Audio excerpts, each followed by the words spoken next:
إلا على الظالمين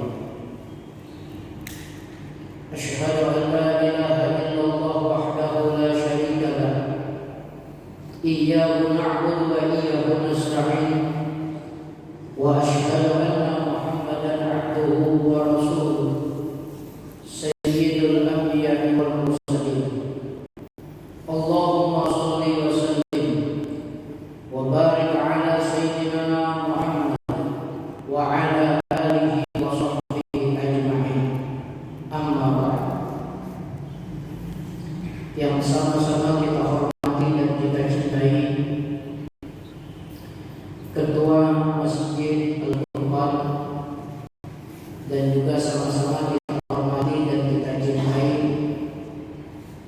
seluruh jamaah Masjid Al-Furqan, khusus jamaah pada waktu subuh ini. Hadirin wal hadirah rahimakumullah.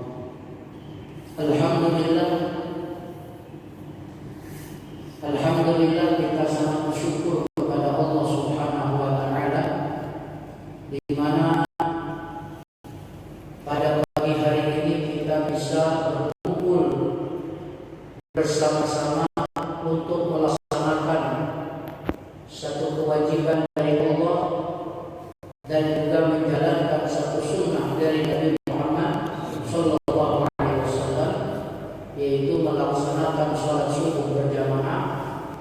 Mudah-mudahan Allah Subhanahu wa taala menerima amal-amal ibadah kita, terutama ibadah sholat kita.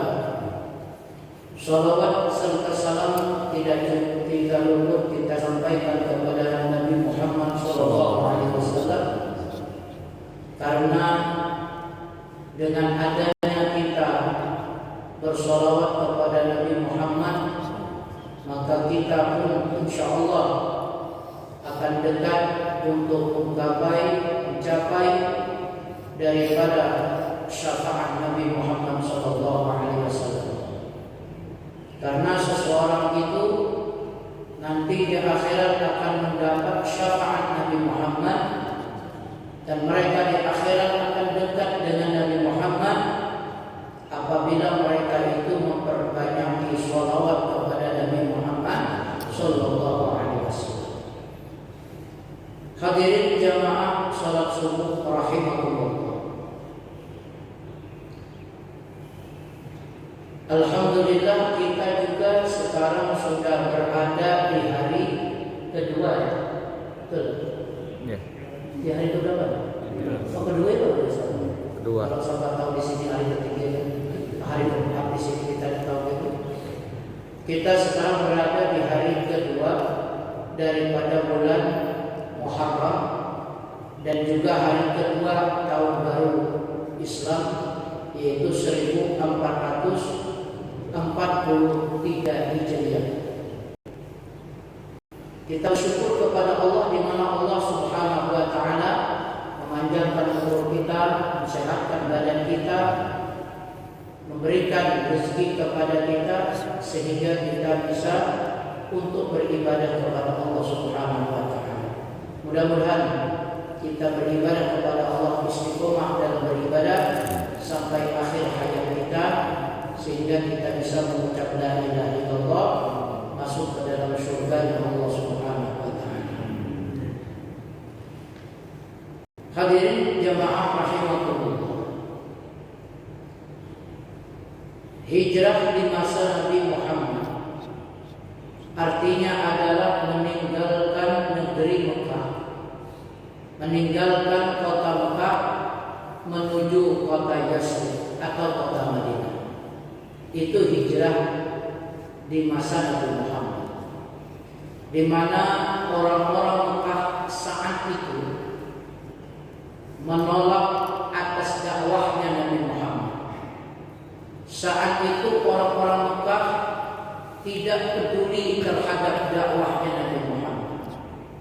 Bahkan mereka tidak segan-segan melakukan tindakan-tindakan yang tidak baik terhadap Nabi Muhammad beserta para sahabat-sahabat Nabi Muhammad. Bahkan ada di antara mereka yang terbunuh Di antara sahabat Nabi ada yang terbunuh. Di antaranya Ammar, istrinya Sumayyah terbunuh gara-gara mengikuti ajaran Nabi Muhammad. Ada di antara mereka itu diboikot sehingga mereka tidak bisa makan, tidak bisa minum, sampai-sampai Rasulullah itu dalam sejarah pernah makan daunan seperti onta untuk menahan lapar. Kenapa? Karena seluruh umat Islam, Rasulullah beserta pengikutnya diboikot beberapa tahun. Mereka tidak disalurkan makanan, bahkan tidak ada satupun boleh untuk transaksi kepada kelompok Nabi Muhammad SAW. Bahkan banyak sahabat-sahabat yang mereka tidak kuat fisiknya menahan lapar sehingga mereka kematian timbul kematian di saat itu. Inilah yang mereka rasakan. Dari masalah ke masalah, dari ujian demi ujian, tapi Nabi beserta sahabatnya tabah menghadapinya. Sehingga ujian itu tidak berakhir dengan boikot, tidak berakhir dengan penyiksaan, sehingga mereka bertekad ingin membunuh Nabi Muhammad SAW.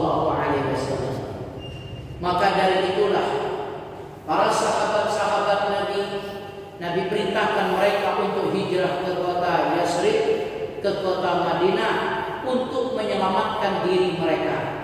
Bukan harta mereka, bukan jabatan mereka. Karena itu yang penting diri mereka diselamatkan. Harta mereka tinggalkan di rumah mereka. Harta mereka, usaha mereka tinggalkan di negeri mereka. Mereka berangkat bersama istri, bahkan ada sebagian anaknya yang ikut menuju kota Mekah, kota Madinah yang dulu disebut namanya Yasrib. Akhirnya terakhir kemudian Nabi Muhammad SAW, apakah beliau mau hijrah? Nabi kita belum mau hijrah. Nabi kita belum mau hijrah. Pertama, Nabi kita belum ada perintah untuk hijrah. Yang kedua, karena Nabi sangat mencintai namanya kota suci Mekah. Gimana tidak cinta? Karena di situ Rasulullah dilahirkan. Kenapa? Karena apa Nabi tidak cinta? Kenapa Nabi tidak begitu cinta kepada kota Mekah? Karena di situ keturunan Nabi Muhammad. Di situ juga keluarga Nabi Muhammad. Maka oleh karena itulah Rasulullah kita menyuruh dulu para sahabat hijrah ke kota Madinah, tetapi Nabi sendiri belum mau hijrah.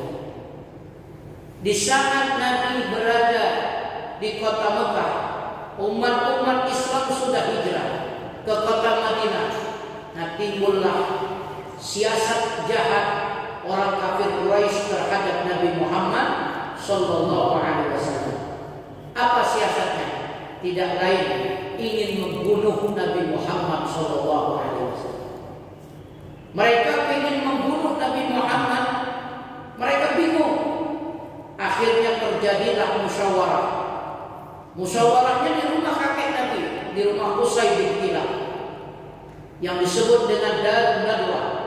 Nah, di situ mereka musyawarah, ikut andil musyawarah itu ada orang tua, tidak ada lain kecuali itu iblis. Iblis pun ikut andil untuk musyawarah bersama antek-antek yang ingin memerangi Nabi Muhammad, ingin membunuh Nabi Muhammad. Abu Jahal, Abu Lahab, dan mungkin yang lain-lainnya yang belum ikut di saat itu. Abu Janda belum ikut. Yang penting Abu Jahal itu, seandainya Abu Janda hidup mungkin ikut juga di saat itu. Bersama siapa? Bersama iblis. Mereka mufakat ingin membunuh Nabi, tapi caranya seperti apa? Karena mereka masih menghormati keturunan Quraisy. Jadi mereka itu bingung caranya bagaimana cara membunuh Nabi. Akhirnya itu iblis memberi ide, gimana kita kumpulkan dari setiap kabilah, setiap kabilah, kelompok-kelompok, kita ambil satu pemuda yang pemberani. Dan satu pemuda itu mereka akan tugas satu, mereka membunuh Nabi dengan serempak. Jadi ketika orang menuduh siapa yang membunuh, maka mereka tidak ada yang menjawab. Akhirnya sudah sepakat, mereka pergi malam itu ke rumah Nabi Muhammad SAW. Tapi sebelum itu Jibril membongkar rahasia kepada Nabi Muhammad.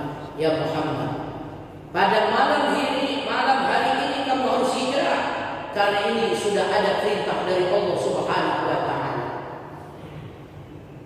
Jibril kemudian menyuruh Rasulullah hijrah. Kapan Nabi hijrah? Jam berapa Nabi hijrah?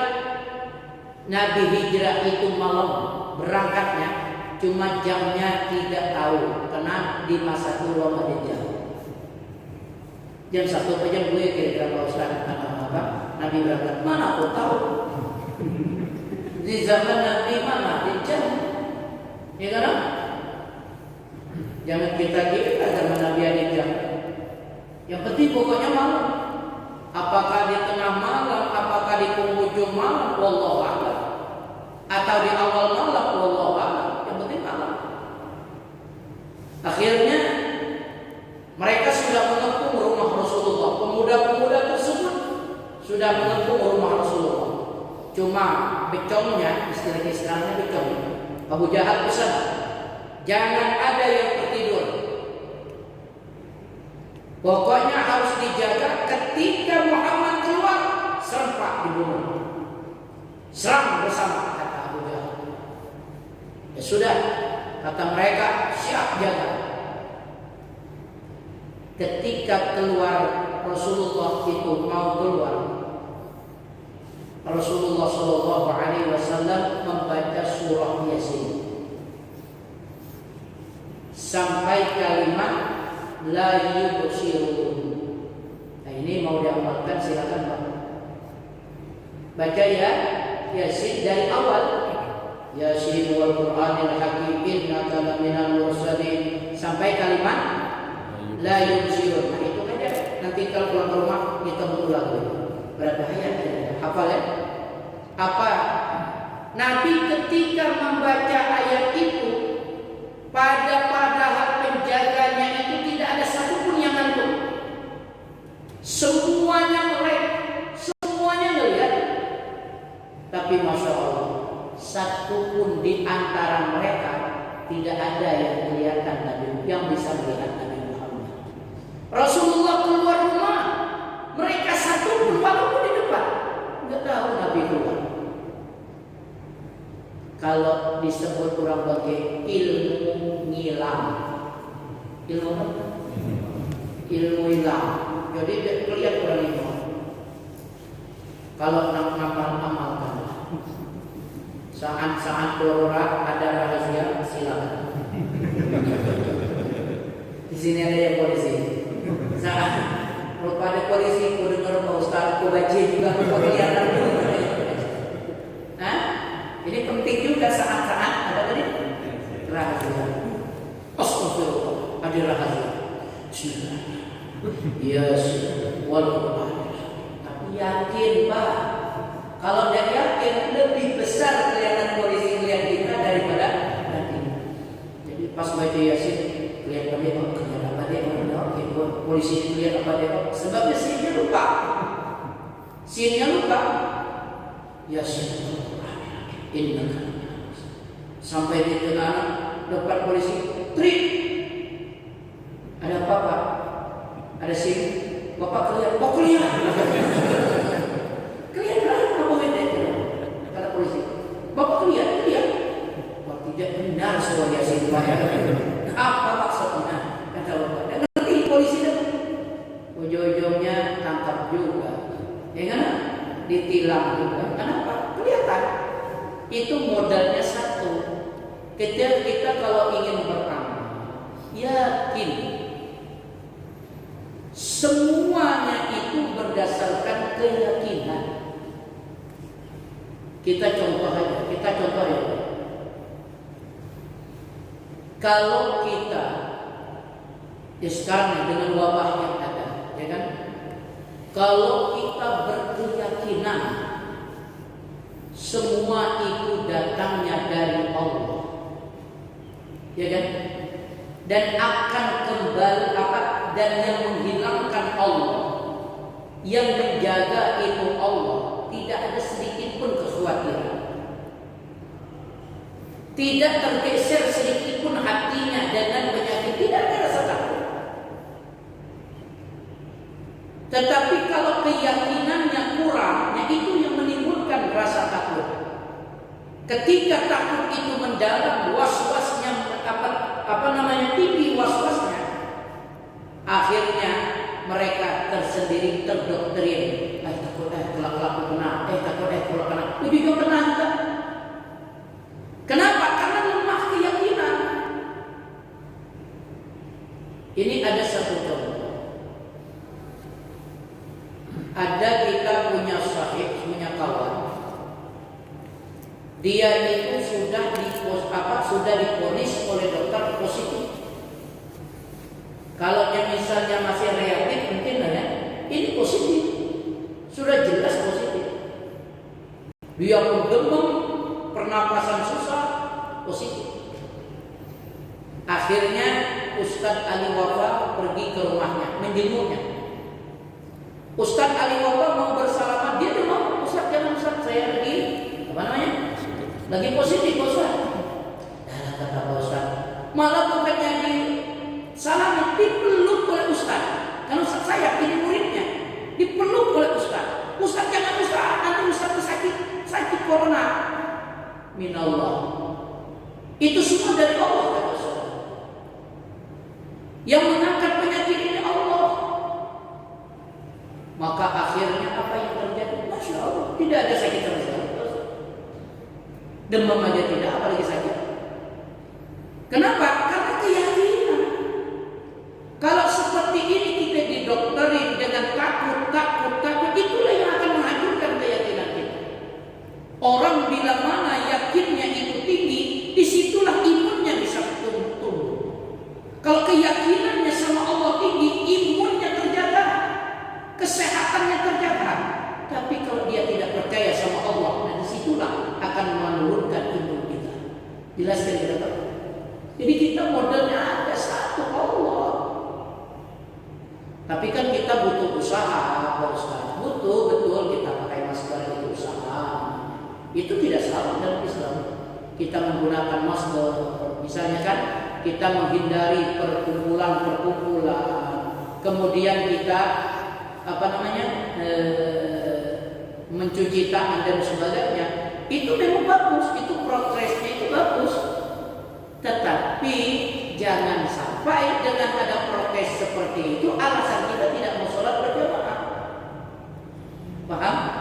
Jangan sampai dengan ada protes seperti itu kita menjauhkan agama Allah, menjauhkan diri kita dari Allah. Itu rugi kita.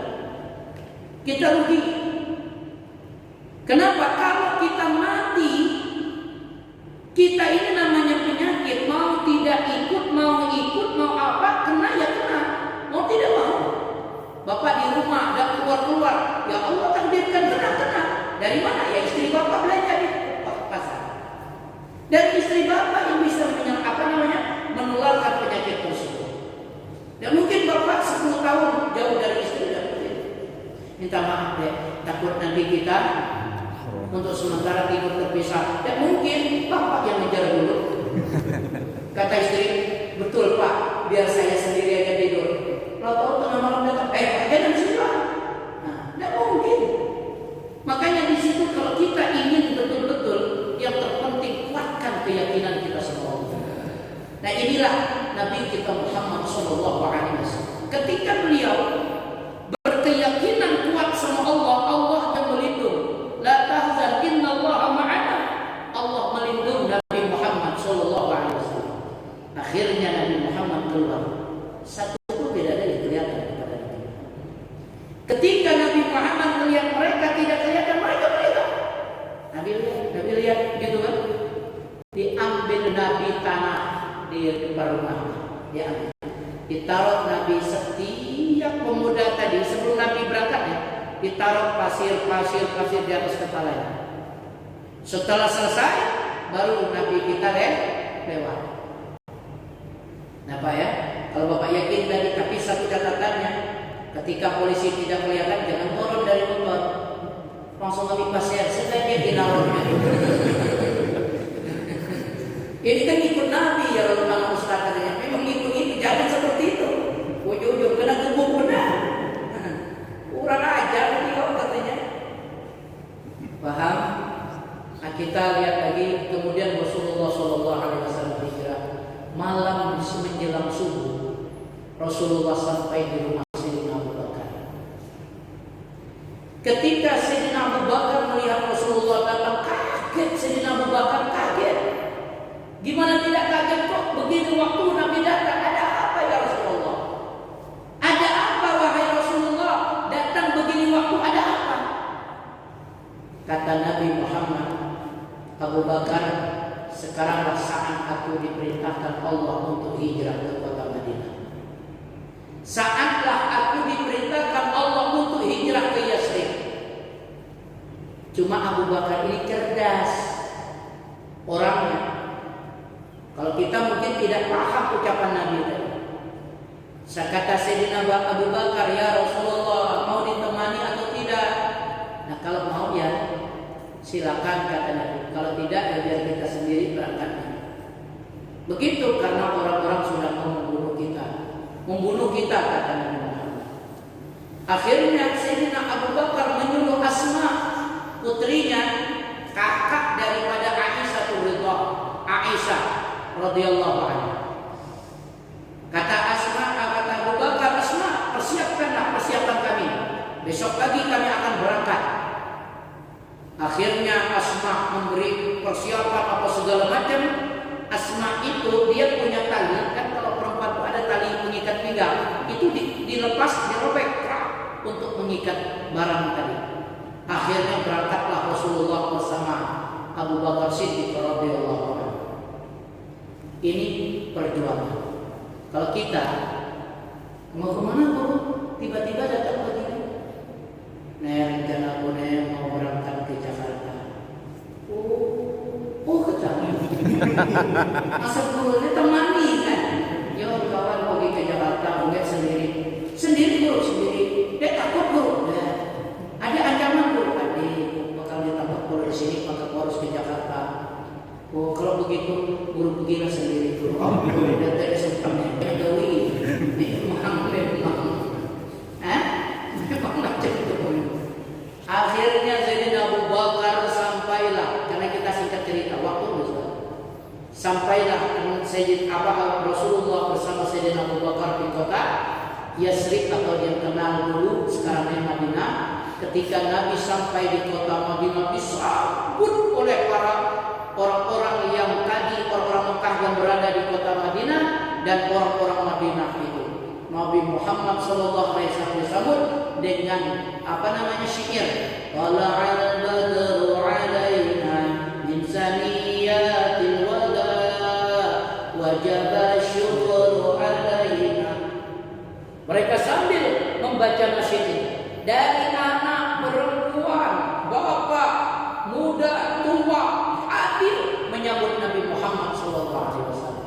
Nah disitulah terharu, Rasulullah menangis, Sayyidina Abu Bakar menangis, sahabat-sahabat yang lain menangis. Kenapa? Karena mereka merasa bagaimana dulu susahnya mereka di kota Mekah, sehingga mereka merasakan kenikmatan di kota Madinah. Mereka aman, mereka tidak pernah dicaci maki, mereka tidak pernah disiksa, mereka tidak pernah, pokoknya intinya tidak pernah mereka untuk disakiti. Maka itulah yang disebut dengan hijrah. Artinya Nabi meninggalkan kota Mekah di tempat yang di saat itu tidak baik. Nabi meninggalkan orang-orang di saat itu akhlaknya jauh dari akhlak yang baik. Nabi menuju ke tempat yang baik di saat itu, yaitu kota Yasrib, dan Nabi menuju kepada orang-orang yang baik di saat itu, mereka yang berada di kota Yasrib. Hadirin jamaah rahimakumullah. Itu makna hijrah di masa Nabi Muhammad SAW. Adapun hijrah di masa kita bukan arti kita meninggalkan tanah halaman.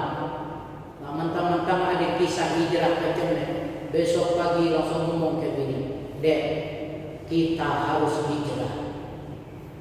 Hijrah kemana, Bang? Rumah kita, buku kita harus hijrah. Karena Nabi hijrah di bulan di tahun hijrah, kita pun harus hijrah.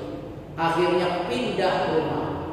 Dari mulai kita pindah dari kampung pindah ke kota, dari kota pindah lagi ke kampung lain, pindah ke kampung lain, ujung-ujung mati di tengah jalan.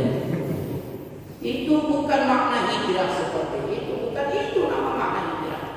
Hijrah di era kita sekarang adalah kita al-hijrah fi zamanina. Hijrah di masa kita adalah man hajara, orang yang menjauhkan minal isa'ah, minal anil isa'ah ilal haq an ilal ihsan, dari perilaku-perilaku yang jahat menuju perilaku-perilaku yang baik.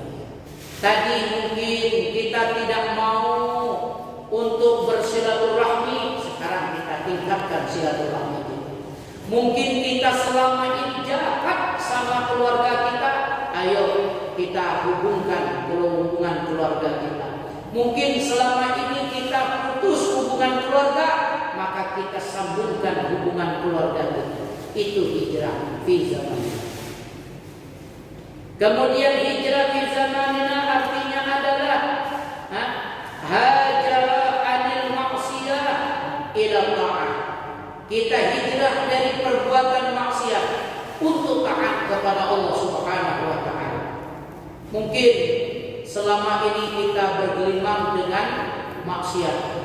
Di mana-mana kita suka melakukan maksiat. Secara zahir kita ditinggal alim, rupa di belakang antau juga. Asal ada bini tunduk taat betul. Tapi sekali di belakang bini merdes ganggu ke perempuan bini. Benar, akal. Kadang ngomong ke bini, odeh, bonek, adik ikut pengajian saja malu. Oh, alhamdulillah, alhamdulillah sadar. Kurang sadar lah, rupanya ke karet memang mulu. Dia tak meluah, tak tahu dia perlu bayur ya. Kata yang kawan-kawan, ada dari rumah laki itu, dia kita nyai itu majelis saja dia kemana? Lah mulai curiga ini. Tadi mulai itu lagi kemana antau si kota tahu lah mulai kali. Berarti kan tahu itu kenapa? Karena itu bukan itu orang-orang yang bisa menjadi celaka karena perbuatan. Maka di saat ini ayo kita hijrah dari perbuatan-perbuatan yang penuh dengan kemaksiatan, ayo kita kembali untuk taat kepada Allah Subhanahu wa taala. Kita hijrah hajara minal fatra. Kita hijrah dari sifat malas ilal ibadah, supaya rajin beribadah. Di mana kita dulu mungkin tidak mau sholat berjamaah, mulai sekarang ayo tingkatkan sholat berjamaah. Dulu mungkin kita kurang hadir majelis ilmu, sekarang tingkatkan untuk hadir dalam majelis ilmu. Mungkin dulu kita tidak peduli agama, sekarang kita mari tingkatkan dengan agama, kepedulian terhadap agama. Mungkin dulu kita tidak kenal Al-Quran, sekarang ayo bacalah Al-Quran. Nah, ini makna daripada hijrah fi zamanina, hijrah yang ada di masa kita sekarang. Oleh karena itulah, untuk menutup daripada nasihat kita, di sini ada seorang laki-laki datang kepada Syekh Fudail bin Iyad. Dia ingin menjadi anak yang baik. Dia ingin menjadi orang yang baik, ingin hijrah ke jalan Allah Subhanahu wa taala. Dia datang kepada Syekh Fudail bin Iyad. Syekh Fudail bin Iyad ini hidupnya di abad 1 Hijriah. Di abad 1. Artinya belum sampai 100 tahun dari Nabi Muhammad SAW. Fudail bin Iyad, beliau itu dalam sejarahnya, dia bukan asalnya ulama, bukan. Bahkan dia adalah kepala perampok di masa itu. Ini Fudail bin Iyad. Fudail bin Iyad di saat itu dia menjadi kepala perampoknya. Ketika beliau sedang merampok orang, cuma satu Fudail bin Iyad, kajian perampoknya di Suah tinggal Senayan. Yang Senayan, bos mana bos? Senayan. Bos Senayan. Anak mereka dia, anak gue dia. Merampok tuh ya. Kita sekarang akan sergap, itu ada pedagang yang datang. Kita harus tahan tuh. Pokoknya kita rampas semuanya. Itu Fudail bin Iyad. Bosan? Kurang saya duha. Meduha bosan. Itu lucu Fudail bin Iyad, lucu. Kepala gengnya malas main duha. Jadi akhirnya singkat cerita, cuma hebatnya perampoknya Fudail bin Iyad itu, kalau orang miskin dia tanyanya, kenapa tuh?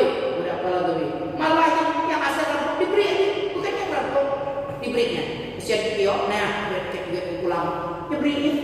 Jadi semuanya yang rampok itu tetap bukan pulang dia, cuma barang habis. Di daerah ini tidak sia-sia mereka. Nah, untuk bertanggung pulang, bilang. Di daerah apa mereka? Dia celaka. Pokok yang penting barang habis, cuma tetap ada biaya pulang. Nah, dia ada perampok ayahnya, toleransi perampok. Itu perampok Fudail bin Iyad. Nah, suatu hari Fudail bin Iyad rupanya jatuh cinta. Ini awal perubahan. Fudail bin Iyad jatuh cinta melihat seorang wanita cantik. Kenapa pacar kecantol Fudail bin Iyad? Ya Allah, rupanya Fudail bin Iyad saking penasarannya melihat dari belakang, main tembok Fudail bin Iyad. Ternyata perempuan tadi sedang membaca Al-Quran. Ya ayyuhalladzina amanu tubu ilallah taubatan nasuha. Hai orang-orang yang beriman, bertaubatlah kepada Allah dengan taubat yang benar. Akhirnya Fudail bin Iyad mendengar ayat itu gemetar, langsung jatuh dari atas. Intai dari rencana, jatuh. Akhirnya dari itulah mulai Fudail bin Iyad bertaubat kepada Allah, dan dia belajar ilmu agama, belajar dari ulama, sehingga beliau menjadi ulama besar di era tersebut. Ini adalah salah satu gurunya dari Al-Imam Syafi'i radhiyallahu anhu. Siapa namanya? Syekh Fudail bin Iyad. Nah, ketika itu Syekh Fudail bin Iyad didatangi oleh anak muridnya, guru, ada apa? Ausini bi syai'in. Berikanlah aku wasiat biar aku bisa hijrah di tahun ini. Biar aku bisa kembali kepada Allah di tahun ini. Apa kata Fudail bin Iyad? Ihfaz anni khamsan. Aku wasiatkan engkau 5 perkara. Jaga ini wasiat. Artinya siapa yang menjaga wasiat ini, maka dia akan beruntung. Orang yang menjaga wasiat ini, maka orang itu akan selamat. Orang yang menjaga wasiat ini, maka orang itu akan menjadi orang baik. Apa yang pertama? Annama asabaka min syai'in faqul dzalika bi qada'illahi ta'ala hatta tadfa'al malama 'anil khalqi. Wasiat beliau yang pertama, apabila menimpa engkau sesuatu, maka katakan ini semua adalah takdir Allah Subhanahu wa ta'ala. Apa tujuan kita ketika kita dapat musibah? Orang-orang bertanya, kenapa kau sakit? Oh, ini sudah takdir dari Allah. Kita selalu itu ucapan kita. Ketika orang datang kepada kita, ketika kita dalam keadaan musibah apapun, kesian lo anak ki udah meninggal lo, sian anak ki segala. Ini takdir dari Allah. Bini ki kabur dari rumah, ini takdir dari Allah.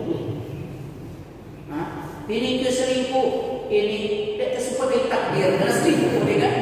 Marah ya. Itu semuanya takdir dari Allah. Itu ridho keputusan Allah. Akhirnya Fudail apa tujuannya kata beliau? Hatta tadfa'al malama 'anil khalqi, agar engkau tidak mencela makhluk. Agar engkau tidak memfitnah orang lain gara-gara sakit yang menimpa kita.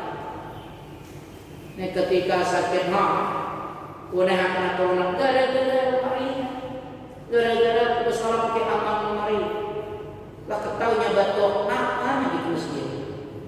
Ujung-ujung kurang dikitnya. Rupa amang di corona mula. Amang di corona cuma karena tengah banget rindu dengan karina, bukan corona.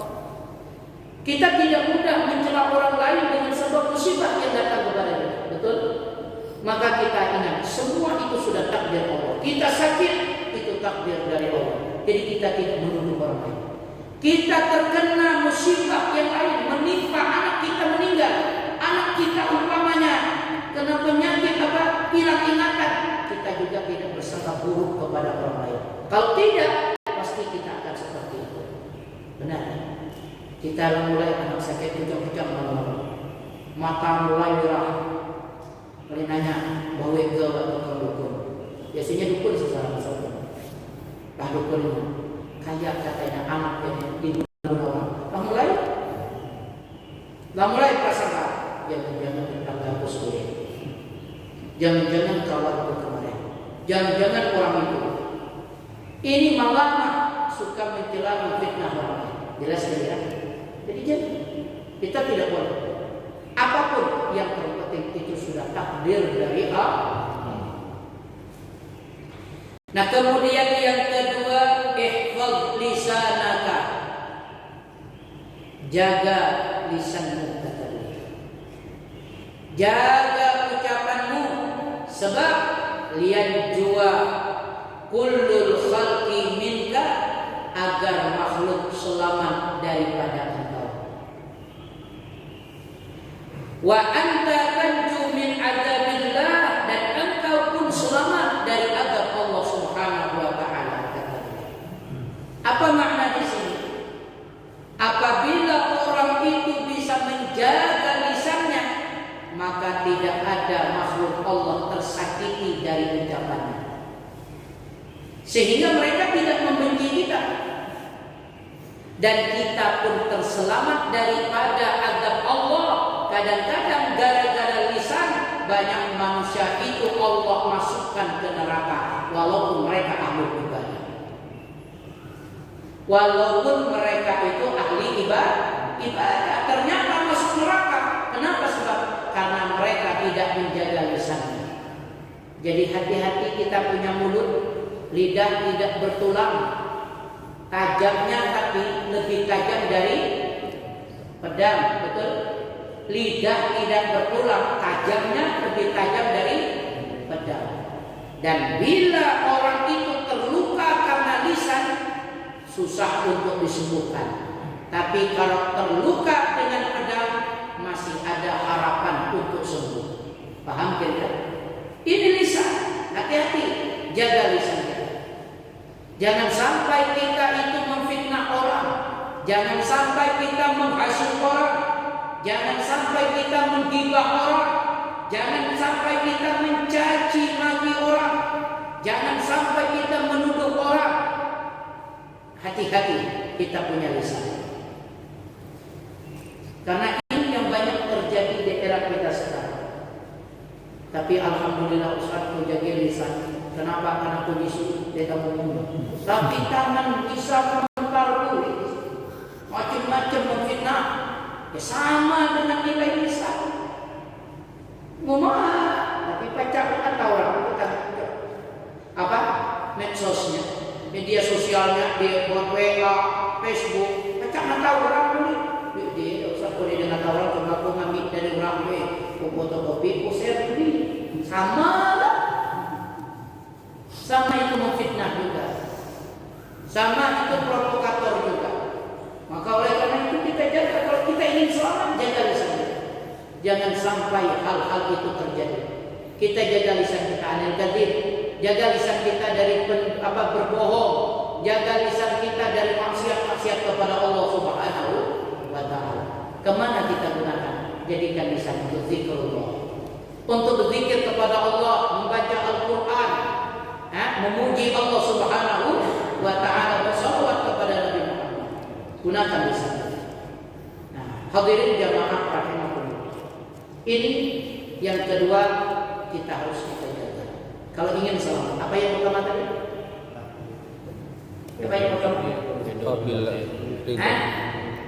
Apabila semua musibah datangnya dari Allah. Yang kedua, jaga lisan kita agar kita selamat dari makhluk dan kita juga selamat daripada azab Allah Subhanahu wa taala. Yang ketiga adalah shaddiq rabbaka bima wa'adaka minar rizqi hatta takuna mu'minan. Yakinkan Allah dengan apa yang telah Dia berikan kepada engkau daripada rezeki, yang telah Allah janjikan kepada engkau daripada rezeki, agar engkau menjadi orang yang betul-betul beriman. Arti apa maksudnya? Apa maksud dari perkataan beliau? Kita kembali tentang urusan rezeki. Shaddiq rabbak, yakinlah kepada Allah. Allah kan menyatakan dalam Al-Quran, wa ma min dabbatin fil ardi illa 'alallahi rizquha. Kalimat itu dalam Al-Quran Allah tidak bicara manusia, tapi yang Allah bicara itu dabbah. Dabbah itu apa? Binatang yang melata, yang tidak jauh perjalanannya. Kayak cicak, itu dabbah. Kalajengking, itu dabbah. Semut, itu dabbah. Itu makna dabbah. Binatang yang merayap. Kira-kira kalau secara akal semut itu kok bisa hidup dari mana rezeki? Betul. Makanya Allah mengatakan dalam Al-Quran, wa ma min dabbatin fil ardi illa 'alallahi rizquha. Tidak ada binatang yang merayap sekecil apapun di permukaan bumi kecuali Allah sudah jamin rezekinya. Apalagi kita manusia, diberikan Allah akal, diberikan Allah nafsu, diberikan Allah kaki, diberikan Allah tangan, diberikan Allah mulut, diberikan Allah pikiran, masih kalah berpikir dengan binatang. Kan malu gitu. Benar. Kita lihat kucing, berapa yang kucing? Siapa yang tahu? Sekali beranak aja 6, setahun 3 kali beranak, kira-kira berapa ya? Hah? Berapa? 19 mana? Pernah kucing mikir, mana ya Allah, mana nasib anak 18? Ini baru setahun, 18. Ya Allah, mana nasib anak bola? Merenung kucing macam dia, mana nasib anak? Tidak. Belum pernah aku nengok kucing itu merenung mikirkan anaknya 18. Dan setahun, kalau 2 tahun, kira-kira berapa? Hah? 36 ikut anak. Yang kitanya Allah Rabbi, diberikan Allah akal, diberikan Allah kecerdasan, diberikan Allah tangan, diberikan Allah kaki, bahkan diberikan Allah kekuatan untuk bekerja. Masih takut duwe anak, masih takut dia dapat rezeki. Ngomong kayak gini, dek kita jadilah dua anak. Kenapa? Takut kelak anak dia makan terbanyak. Astagfirullah. Kucing lima, mereka jadi 16 setahun. Ini mikir mana masih makan aja, atau ini dia. Nyawuros lagi kecil, dah besar udah ikan bisa sendiri. Kita manusia ini seperti itu kadang-kadang berpikir. Padahal kita udah tahu ma min dabbatin fil ardi illa 'alallahi rizquha.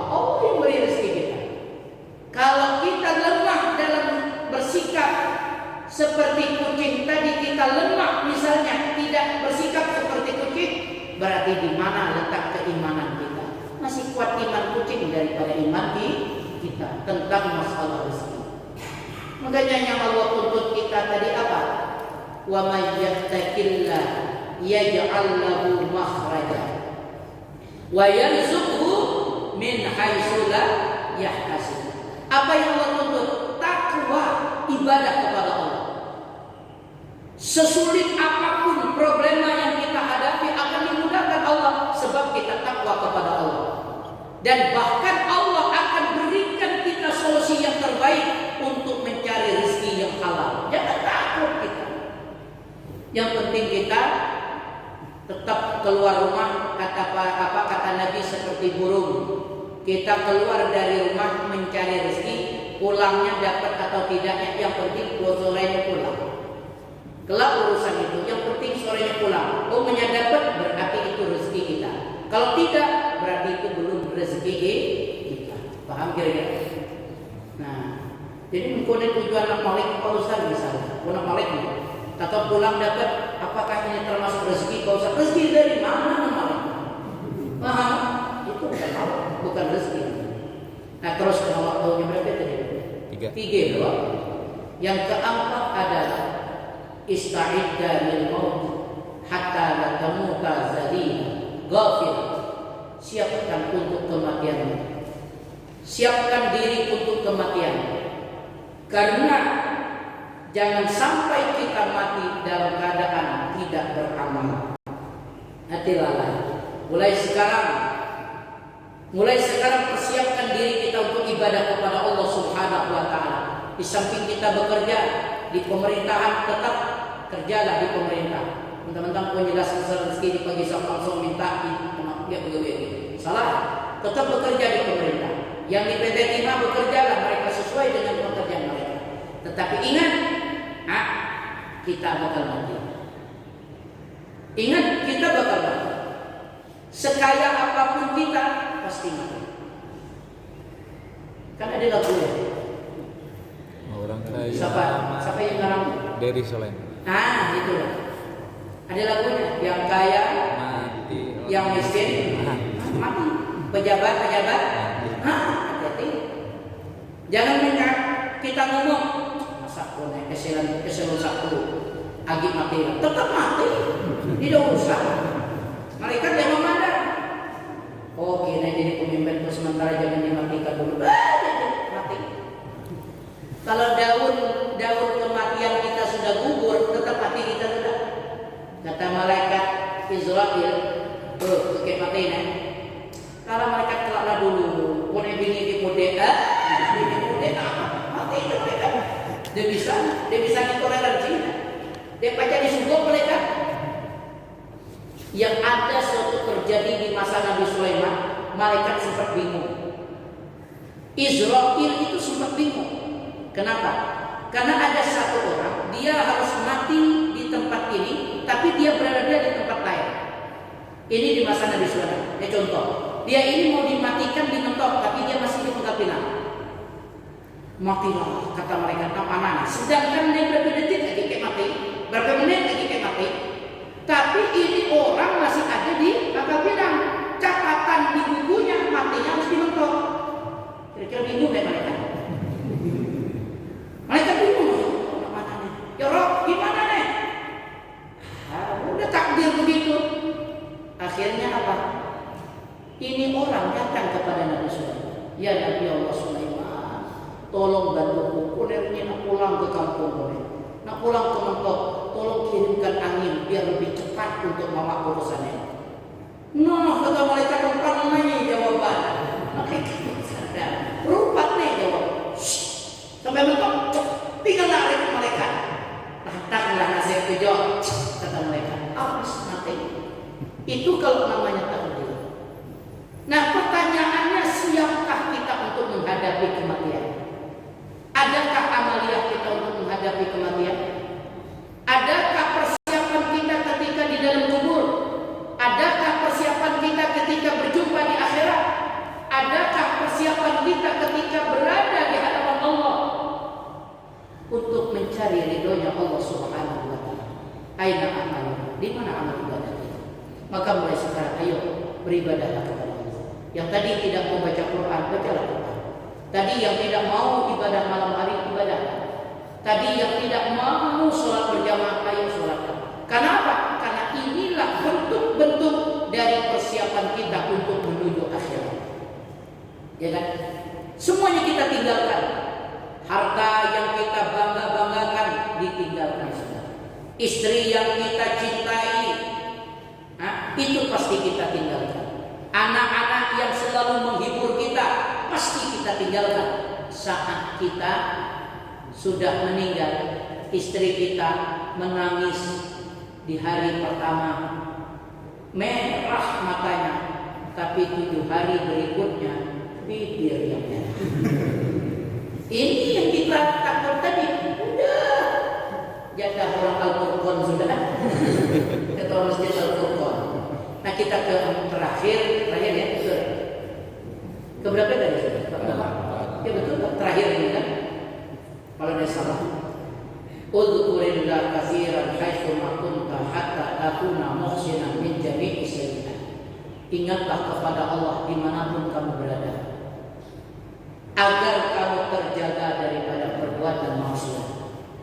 Ingat, saat kita berada dimanapun, ingat Allah berada, Allah melihat kita, Allah selalu memperhatikan kita.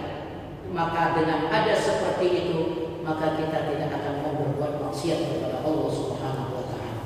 Mudah-mudahan Allah Subhanahu wa taala panjangkan umur kita, Allah sehatkan badan kita, Allah kuatkan iman kita, Allah jaga kita dari hal-hal yang tidak kita sukai. Allah Subhanahu wa taala juga memberikan kita keturunan soleh dan solehah. Mudah-mudahan Allah Subhanahu wa taala memberikan kita rezeki yang halal, rezeki yang halal dan thayyibah, dan mudah-mudahan juga Allah Subhanahu wa taala menyelamatkan kita dunia dan akhirat, memasukkan kita ke dalam surga. Amin ya rabbal alamin. Subhanallahumma wa bihamdik.